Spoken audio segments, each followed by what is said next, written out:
Ignoring and hushing up the problem by the Ministry of Health of Russia is among the reasons for the increased number of HIV, human immunodeficiency virus-infected people in the Russian Federation, experts assure. According to them, Russia has occupied a leading position in the list of countries with a growing number of HIV-positive citizens over the past 10 years. At the same time, the isolation of Russia as a result of the war against Ukraine worsened the situation. Some international programs of preventing the spread of infection do not work in the territory of Russia.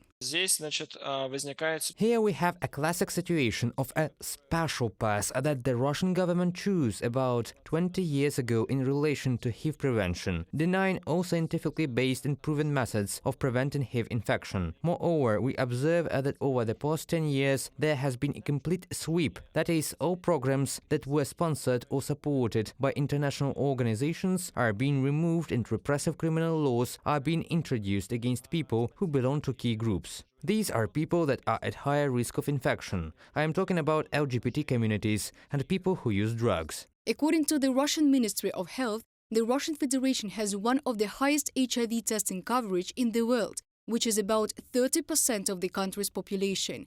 However, it is rarely taken by people from key risk groups, sex workers, members of the LGBT community and drug-addicted Russians. Only slightly more than half of those who are already HIV positive receive the necessary therapy. Also, the conscription of HIV-infected Russians into the army is already a common practice for an aggressor country, which is contrary to the legislation of Russia, but it doesn't bother the military commissars. Призыв на фронт – это уже преступление. In principle, a call to the front line of a HIV-infected person is a crime, because what is happening now is already a crime against humanity and common sense. HIV infection is one of those diseases with which one cannot serve in the army, and in theory, within the framework of the logic that exists, these people should not be called up. But we know that it is happening. There are a large number of cases already documented. I know that my former patients left the territory of the Russian Federation because of this.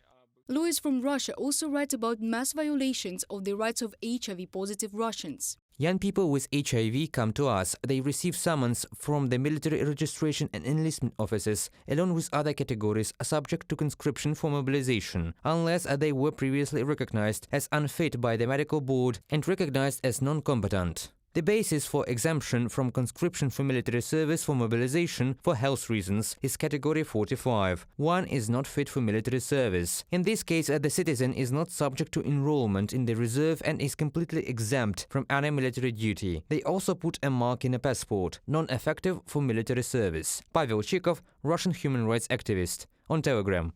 Human rights activist Pavel Chikov anonymously publishes messages from HIV-positive Russians who receive summonses on his Telegram channel. Sverdlovsk region. My brother is 38 years old. He is HIV-positive. The military commissar simply said in a telephone conversation, "What difference does it make where you croak?" Moscow. They are taking my friend. He's 30 years old and has HIV infection. He showed medical references, but the military registration and enlistment office did not care.